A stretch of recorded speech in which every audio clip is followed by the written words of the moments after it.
नमस्कार, स्वदेश न्यूज देख रहे हैं आप और मैं हूं आपके साथ वागीशा। आ रहा हाथी की चाल आखिर कहां?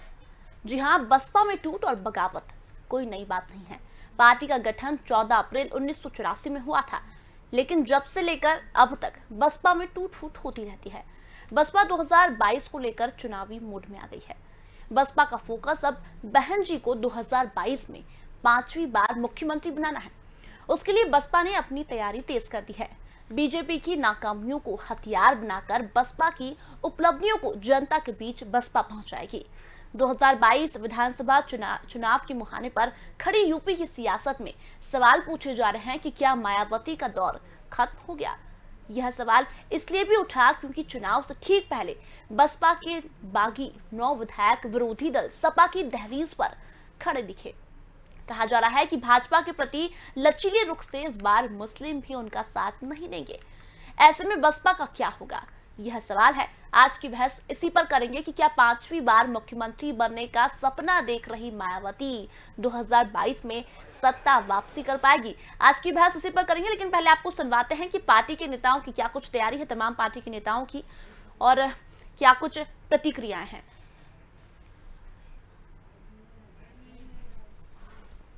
तो आपको बता दें, मायावती ने अपनी तैयारियां तेज कर दी है। बहुजन समाजवादी पार्टी 2022 में ये सपना देख रही है कि 5वीं बार मायावती मुख्यमंत्री बने। ऐसे में मायावती की पार्टी ने अपनी तैयारियां तेज कर दी है। बीते दिन एक बैठक हुई। बैठक में ये निर्णय लिया गया कि अब 5वीं बार बहन जी को मुख्यमंत्री बनाना है, और आखिर कैसे बनाए इसके लिए भी रणनीति तैयार की गई। उनका कहना है कि बीजेपी की नाकामियों को हम जनता के बीच पहुंचाएंगे और बहन जी की उपलब्धियां गिनाएंगे। लेकिन तमाम पार्टियों की क्या कुछ तैयारियां हैं, आखिर क्या प्रतिक्रिया है, पार्टी अपने आप को कहां देख रही है, और 2022 में आखिर सत्ता में किसकी वापसी होती है। क्योंकि समाजवादी पार्टी ने पंचायत चुनाव जीता, उसके बाद उनका जो जोश है वो कम नहीं हो रहा है। उनका कहना है कि यूपी पंचायत चुनाव में बीजेपी को जनता ने सबक सिखाया, लेकिन अब जनता फिर से विधानसभा चुनाव में भी बीजेपी को सबक सिखाएगी। वहीं बीजेपी भी सत्ता में आने का दावा कर रही है। बीजेपी का कहना है कि एक बार फिर बीजेपी अपनी सरकार बनाएगी। चलिए आज की बहस इसी पर करेंगे, लेकिन कुछ मेहमान हमारे साथ मौजूद हैं, उनसे एक बार आपका ताल्लुक करवा देते हैं। हमारे साथ बीजेपी से पक्ष रखने के लिए अमित पुरी जी जुड़ चुके हैं, हमारे साथ बसपा नेता राजीव उपाध्याय जी जुड़ चुके हैं, और सपा से पक्ष रखने के लिए मनोज यादव जी हमारे साथ जुड़े हुए हैं। सबसे पहले सवाल मैं ले रही हूँ बहुजन समाजवादी पार्टी से हमारे साथ जुड़े हुए हैं राजीव जी। राजीव जी, ये बसपा में हमेशा विधानसभा चुनाव से पहले इतनी भगदड़ क्यों मचती है? आखिर इस टूट-फूट का कारण क्या है? और अगर इस तरह से टूट-फूट चलती रही तो आपको लगता है कि बहन जी 5वीं बार मुख्यमंत्री बन पाएगी? देखिए, बहुजन समाज पार्टी का टूट-फूट तो मान लीजिए आज तो चुनाव चल रहा है, चुनाव के दरमियान इस तरह का टूट-फूट चलता रहता है। अभी आपको बतावें, अभी कुछ दिन और रुकिए, कुछ दिन और रुकने के बाद आपको दिखेगा कि कुछ विधायक समाजवादी पार्टी से, कुछ विधायक भाजपा से, इधर से उधर कांग्रेस से होना शुरू होगा। तो इसको टूट फूट नहीं कहते हैं, इसको तो चुनाव के दरमियान जो विधायक हैं उनकी अपनी महत्वाकांक्षा, चुनाव जीत के आने की महत्वाकांक्षा, ये सब चीजें दिख रही है, तो इसको टूट फूट नहीं कहेंगे। रही बात वोटों की, तो सबसे प्रमुख बात यह है शिवाली जी की वोट जो है बहुजन समाज पार्टी का आज की डेट में इंटैक्ट है। वोट कहीं वोटर इधर उधर नहीं है, और जो भारतीय जनता पार्टी की 4.5 साल की सरकार रही हो, वो कोई ऐसा मुद्दा नहीं है जिन सारे मुद्दों पे अपने सारे जो घोषणा पत्र लाई थी, आप इनके घोषणा पत्र को ले लीजिए। केवल अगर 2017 के चुनाव हुए थे, इन्होंने जो अपना एक श्वेत पत्र या घोषणा पत्र जिसको कहने बनाते हैं, वो उनका ले लीजिए और देखिए कि क्या उन घोषणा पत्रों पे वो कहीं भी अपने को स्टैंड कर पाए हैं। डेली ना डेली कोई ना कोई एक नई योजना लेके आते हैं, 200 से ऊपर योजनाएं लेके आए। पहले बोले उत्तर प्रदेश को गड्ढा मुक्त करेंगे, आदर्श गांव बनाएंगे, स्मार्ट सिटी बनाएंगे। इन सारी योजनाओं में विफलता है। रही बात उत्तर प्रदेश के अंदर जिस तरह से दलितों को प्रताड़ित किया गया, अगड़ों को प्रताड़ित किया गया, अगड़ों में खास तौर पे ब्राह्मणों को प्रताड़ित किया गया, इन सारी चीजों का निचोड़ आपको अभी चुनाव में 2022 के शुरुआती में जो चुनाव होगा उसमें आपको देखने को मिलेगा। और देखने को मिलेगा कि बहुजन समाज पार्टी जो लेकिन है, राजीव जी, बसपा ने बीजेपी की नाकामियों को हथियार बना लिया है। बसपा का कहना है कि बीजेपी की नाकामियां जनता तक पहुंचाएंगे। क्या आप इस हथियार के माध्यम से जीत पाएंगे चुनाव? उत्तर प्रदेश के अंदर 7 से 12 के बीच में जो हमारी सत्ता थी, उसमें आपको कानून व्यवस्था, आज भारतीय जनता पार्टी की सत्ता होने के बावजूद आज घर घर में चर्चा है कि जो बहन जी कानून व्यवस्था दे देती हैं उत्तर प्रदेश के अंदर, स्वच्छ प्रशासन उम्दा काम बहन जी का ये पैमाना था, वो स्वच्छ प्रशासन आज योगी जी के शासनकाल में नहीं मिला। और अगर मिला होता तो दलितों के ऊपर जो अत्याचार हुए उत्तर प्रदेश के अंदर में, बड़ी बड़ी रिसेंटली घटना आपको कुछ दिन पहले ही बताया था कि हाथरस से लेके बदायूं से लेके बलिया से लेकर के देवरिया से लेकर के सब जगह जो दलित समाज के ऊपर घटनाएं हुई, इनको रोकने में सरकार विफल रही। और दलित समाज आज जाग चुका है कि इस सरकार में रहेंगे तो अपना मान सम्मान स्वाभिमान तीनों ही चीजें खोने पड़ेगी। इसलिए दलित समाज का वोट इंटैक्ट है, मुस्लिम समाज का वोट बहुजन समाज पार्टी के तरफ है, बैकवर्ड जो लेकिन चलिए राजीव जी मैं आपके पास आ रही हूँ मैं जल्दी, लेकिन एक कमेंट हमारे साथ बीजेपी से जुड़े हुए अमित पुरी जी, उनसे कमेंट ले लेती हूँ। अमित जी, बसपा ने हथियार बना लिया है कि बीजेपी की नाकामियों को जनता तक पहुंचाना है। ऐसे में क्या लगता है, बीजेपी की नाकामियों के माध्यम से क्या बसपा सत्ता वापसी कर पाएगी? अमित पुरी जी।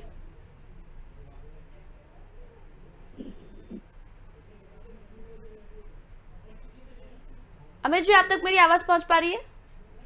चलिए, उनसे संपर्क शायद नहीं हो पा रहा, जल्दी उनसे संपर्क साधने की कोशिश करेंगे। मनोज जी हमारे साथ जुड़े हुए हैं। मनोज जी, अल्पसंख्यकों को लेकर बात कर रहे थे या राजीव जी की अल्पसंख्यक वोटर्स उनके खाते में है, ऐसे में अल्पसंख्यकों को लेकर सपा और बसपा के बीच होड़ मची हुई है, तो क्या लगता है आपको, ये अल्पसंख्यकों को क्या समाजवादी पार्टी साथ पाएगी? और अगर ये जंग चलती रही सपा और बसपा के बीच, तो कहीं ना कहीं इसका फायदा बीजेपी को मिलेगा?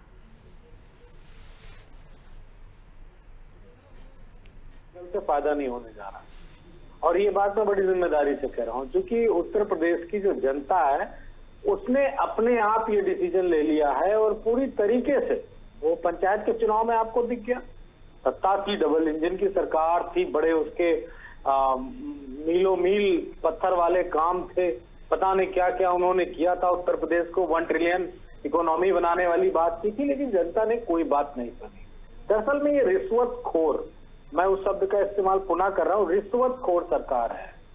अगर किसी किसान को 2000 रुपए दे देती है वोट डालने से पहले, इसके बाद उसी किसान से 1 साल में 40,000 रुपए वसूल लेती है, तो वो किसानों को समझ में आ गया कि 2000 रुपए तो दिए, लेकिन हमसे ले बहुत कुछ लिया। तो जो ये सारी बातें जो कही जा रही हैं कि बीजेपी को फायदा हो जाएगा, बीजेपी को सिर्फ और सिर्फ नुकसान होगा, और वो नुकसान उत्तर प्रदेश की जनता किस लेवल तक करेगी। और सपा को क्या फायदा होगा मनोज जी? देखिए, समाजवादी पार्टी अपना जो पूर्व का हमारा कार्यकाल रहा है उसके आधार पे, मतलब कोई एक बार हमें कार्यकाल नहीं मिला है, कार्यकाल हमें 4 बार मिल चुका है और 5वीं बार मिलने जा रहा है। तो हमारे जो पूर्व के काम है, जो हमारी नीतियां हैं, जो हमारे विचारधारा है, उन सब के आधार पे जनता हमको चुनेगी।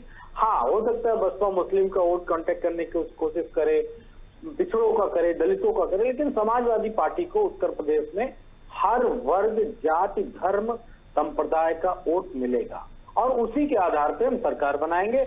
ये बिल्कुल फोकस नहीं है, इस बात का बिल्कुल फोकस नहीं है, लेकिन सामाजिक न्याय की जो लड़ाई समाजवादी लड़ते आए हैं उस पे हम जरूर विचाराधीन करते हुए जनता के बीच में वादा कर रहे हैं। जैसे हमारी सरकार में प्रमोशन में आरक्षण वापसी की बात की गई थी, तो उसको भी हमने पुनः बता दिया है कि हम प्रमोशन में आरक्षण देने जैसी चीज को भूलेंगे नहीं, पुनः उसको देंगे।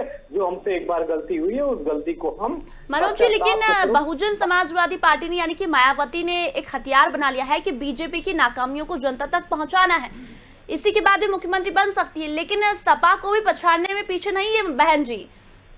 उन्होंने तो सीधा आरोप लगाया है कि दलित विरोधी चाल चरित्र है सब समाजवादी पार्टी का।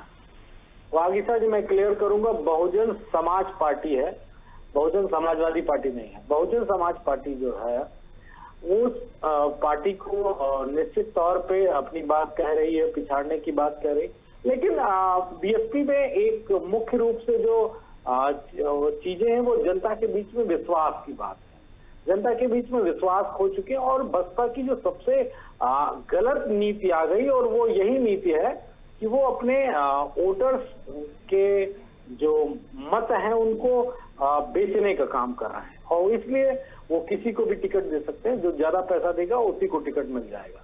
तो कैडराइज चीजें खत्म हो जाती हैं। कुछ ऐसी सीटें हैं जिन पे पार्टी फोकस करती है और कार्यकर्ताओं को वोट देती है, लेकिन ज्यादातर सीटों पे उनकी जो उनके वोटर्स हैं वो अपनी मतदान को बिका हुआ महसूस करते हैं, और किसी को भी टिकट मिल जाता है, और वो लोग टिकट पाते हैं जो उस समाज का, उस वर्ग का और बहुजन समाज पार्टी की नीतियों का वो बिल्कुल पालन नहीं करते हैं। वो आरएसएस के लोग भी हो सकते हैं, वो किसी कांग्रेसी भी हो सकते हैं, वो समाजवादी पार्टी का भी हो सकता है, कोई व्यक्ति जिसको पैसा देके टिकट वो लिया जा सकता है। तो ये इस वजह से जनता का मन मिजाज पूरी तरीके से बदल चुका है। बहुजन समाज पार्टी की तरफ जनता का रुख बिल्कुल नहीं है। हाँ, हमारी लड़ाई बीजेपी से है, और जो राजनीतिक दल काम कर रहे हैं, हमारी बात चंद्रशेखर जी से भी चल रही है, चंद्रशेखर जी भी सहयोग करने की बात कर रहे हैं। बीजेपी से आपकी लड़ाई तो है मनोज जी, लेकिन बहन जी भी आपको पछाड़ने में कोई मौका नहीं छोड़ रही है, दलित विरोधी बता रही है। जिन बागी विधायकों से अखिलेश यादव ने मुलाकात की है उसको नाटक बता रही है कि सिर्फ मीडिया में चर्चित होने का बहाना है ये अखिलेश यादव का।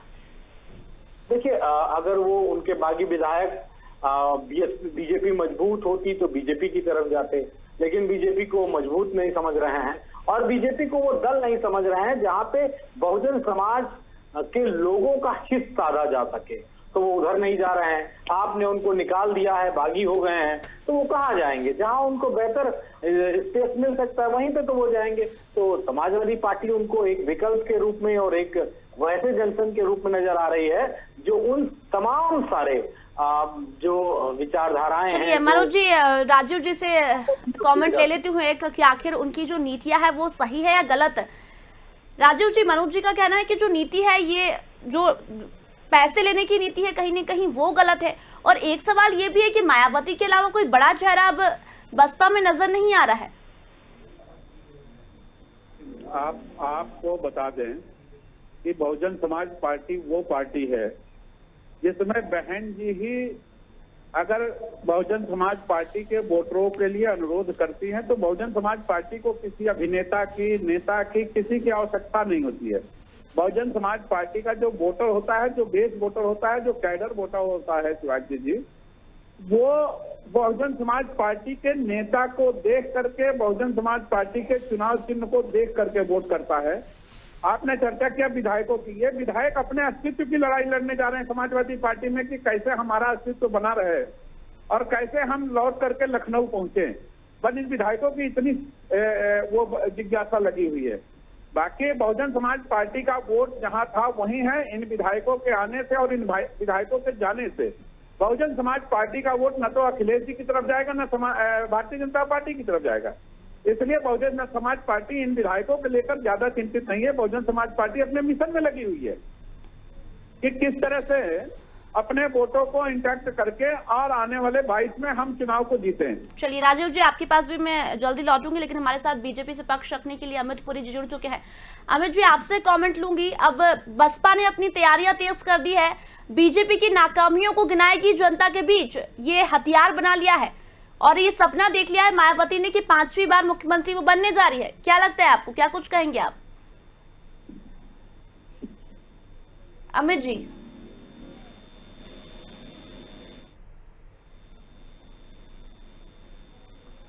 अमित जी, आप तक मेरी आवाज पहुंच पा रही है?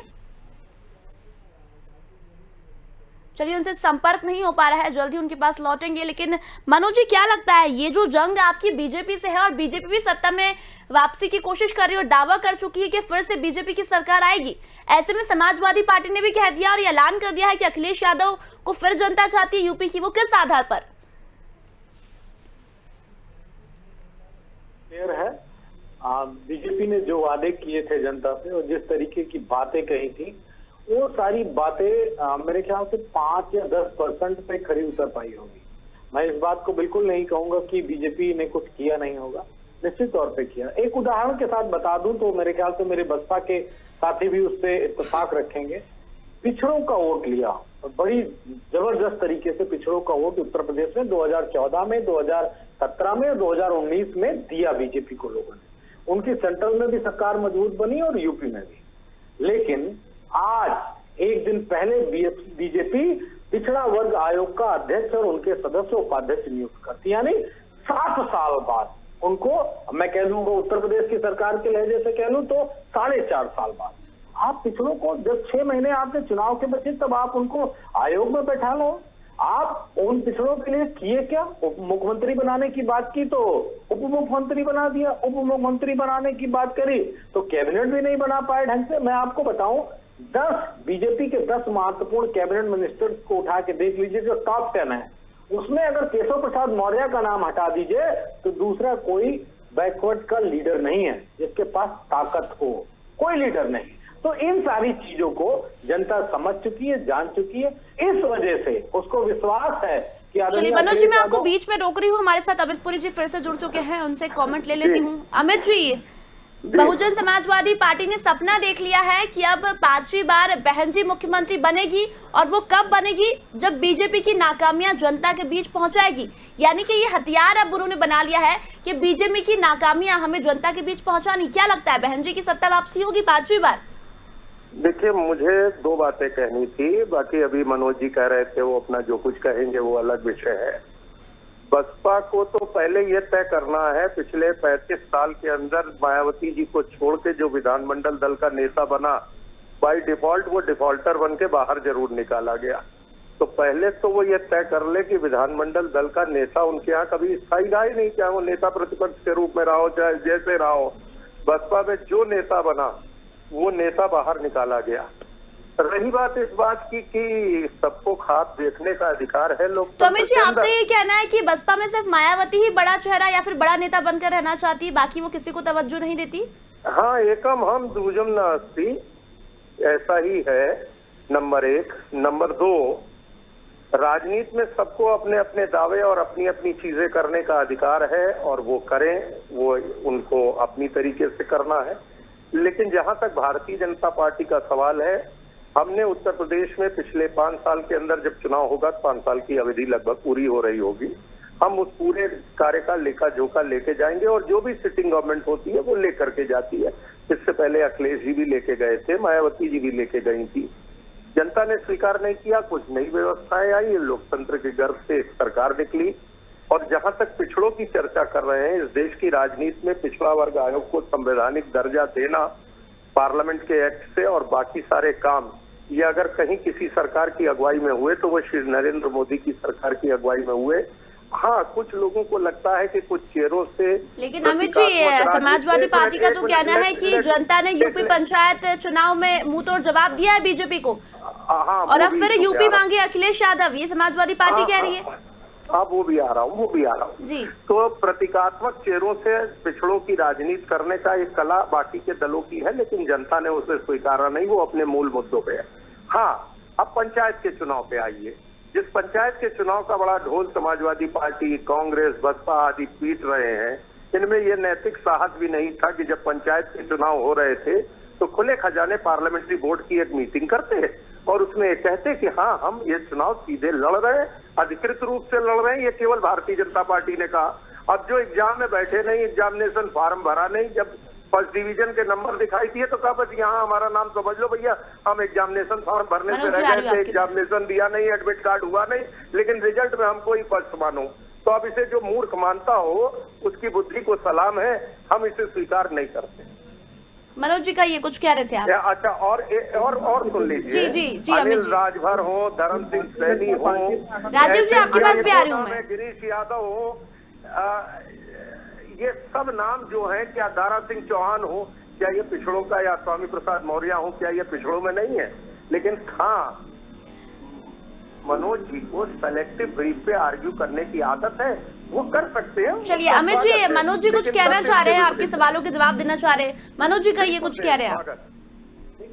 वागीशा जी, बीजेपी कहने को तो बिल्कुल साफगोई से तमाम सारी बातें रखती है, उनको बधाई इस बात के लिए, लेकिन सिंबॉलिक राजनीति समाजवादी पार्टी नहीं करती है, समाजवादी के चेहरे भी सिंबॉलिक नहीं है। सिंबॉलिक राजनीति वो दल करता है जो 4.5 साल बाद पिछड़ों को उस आयोग में अध्यक्ष और उपाध्यक्ष नियुक्त करता है। वो सिंबॉलिक, क्योंकि 6 महीने में ना अध्यक्ष कर लेगा, ना उपाध्यक्ष कर लेगा, ना सदस्य ही कुछ कर पाएंगे। आप मूल रूप से इस बात को समझिए कि जितनी भी भर्तियां हुई हैं, जितनी भी भर्तियों में इस बात को बार बार पुनः इसलिए कह रहा हूं कि समझे बीजेपी के लोग, आप वोट लेते हैं तो हक भी तो आप ही को देना है ना, हमसे थोड़ी नहीं हक मिलने वाला। जितनी भी भर्तियां हुई है आरक्षण के आधार पे एक भी भर्ती नहीं है। सब में अगर 2000 पोस्टें पिछड़ों की हैं तो सिर्फ 1200 हुई होंगी, 800 नहीं हुई होंगी। तो ये जो हकमारी हुई है, इस हकमारी के परिणाम स्वरूप जनता के बीच में उस वर्ग में पिछड़े जो पढ़ा लिखा समाज है और जो गरीब है, किसान है, मजदूर है, उसकी तो बहुत समस्याएं हैं। उसने लॉकडाउन में जो रोज खाते रोज कमाते थे उन सबकी कमर तोड़ दी है। राशन दे देने से जीवन जिया जा सकता है, ठीक है जीवन जिया जा सकता है, किसी के स्कूल की फीस नहीं भरी जा सकती है, किसी के बच्चे का दवाई का इलाज का पैसा नहीं दिया जा सकता। चलिए मनोज जी, राजीव जी भी कुछ कहना चाह रहे हैं। अमित जी ने जो भी कहा उसके बाद राजीव जी कहिए, कुछ कह रहे थे आप। बोल रहे थे अभी, मैं तो इनसे ये जानना चाह रहा हूँ कि जो 4.5 साल 5 साल में आपको याद आया पिछड़ा वर्ग का, और पिछड़े वर्ग के लिए आपने कहा था कि अति पिछड़ों का आरक्षण करेंगे, वो कब तक लागू कर देंगे अति पिछड़ों के लिए? इसीलिए तो आज आप सबको प्रलोभन दिए, इसीलिए सारे बिरादरी आपसे आज नाराज चल रही है, पहला चीज। दूसरा चीज, आप जो अभी प्रशस्ति पत्र आप जो लेके आए थे उसके बारे में मैं जानना चाह रहा था कि आप गड्ढा मुक्त लेके आए थे। उत्तर प्रदेश के अंदर वो आदर्श ग्राम बता दें, ये जो सांसदों के लिए 5-5 गांव दिए थे, बना क्या कोई? पूरी साहब हमारे बड़े सीनियर हैं, कानपुर से रहते हैं, कानपुर को गड्ढा मुक्त बनाने का नाम लेने की जगह गड्ढा युक्त हो गया। इसके बारे में आप बोलना चाहेंगे? अमित जी समय बहुत कम है, जल्दी से जवाब दीजिए मनोज जी और राजीव जी की बात का। एक लाइन में उत्तर दे रहा हूँ जी। मूलतः मैं कानपुर का नहीं, मैं लखनऊ का निवासी हूँ, शायद उनके फैक्ट ठीक नहीं है, करेक्ट कर ले। दूसरी बात, उत्तर प्रदेश में अति पिछड़ों, अति दलितों को आरक्षण देने का सबसे पहले काम श्री राजनाथ सिंह ने किया। मसला कोर्ट गया, कोर्ट से क्लियर हुआ, उसके बाद जो सरकारें क्षेत्रीय दलों की बसपा और सपा की रही, इन्होंने इसको क्यों नहीं लागू किया? नंबर 1। तो और नौकरियों का जहां तक सवाल है, किसी भी नौकरी के अंदर, मैं किसी के बीच में नहीं बोला, किसी भी नौकरी के अंदर आरक्षण की संवैधानिक व्यवस्थाएं पूरी उत्तर प्रदेश में लागू की गई। जिसके पेट में दर्द हो, एक PIL आर्टिकल 226 में हाईकोर्ट के अंदर दाखिल करे और दूध का दूध और पानी का पानी हो जाएगा। ये पहली सरकार है जिसने खुले खजाने में सपा की तरह भर्ती बोर्ड के सारे चेयरमैन भ्रष्टाचार में। ऐसी सरकार किस काम की? इतनी अच्छी सरकार किस काम की कि महंगाई चरम सीमा पे, विकास रुका हुआ हो, पूरे उत्तर प्रदेश में भूखमरी और रुका हुआ है, बेरोजगारी बढ़ती है, और किस जनता केवल बोर्ड के अध्यक्ष अखिलेश यादव की सरकार है। राजनीति की रोटी तोड़ने के लिए आरोप नहीं, सिर्फ चुनाव करेंगे और राजनीति की रोटियां करेंगे। आप विकास के ऊपर क्यों नहीं चर्चा करते हैं? आप महंगाई के ऊपर क्यों नहीं चर्चा करते हैं? 100 रुपया हो गया और भाग जाओ,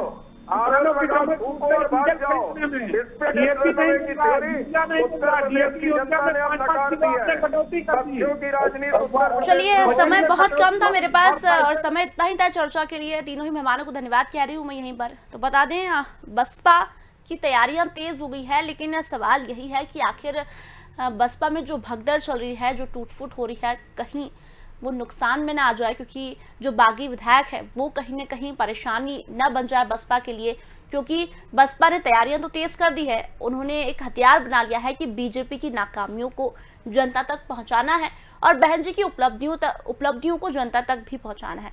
ऐसे में अब सवाल ये है कि आखिर जो तमाम पार्टियां जीत का दावा कर रही है, मायावती भी सपना देख रही है कि 5वीं बार मुख्यमंत्री बनेगी, ऐसे में अखिलेश यादव भी 5वीं बार मुख्यमंत्री बनने का सपना देख रहे हैं। लेकिन कड़ी टक्कर सपा की भी बीजेपी से है और बसपा की भी बीजेपी से है। तो ऐसे में यही सवाल है कि आखिर 2022 में सत्ता वापसी किसकी होती है। तो फिलहाल चर्चा में इतना ही, जल्दी लौटेंगे, तब तक बने रहिए स्वदेश न्यूज के साथ। नमस्कार।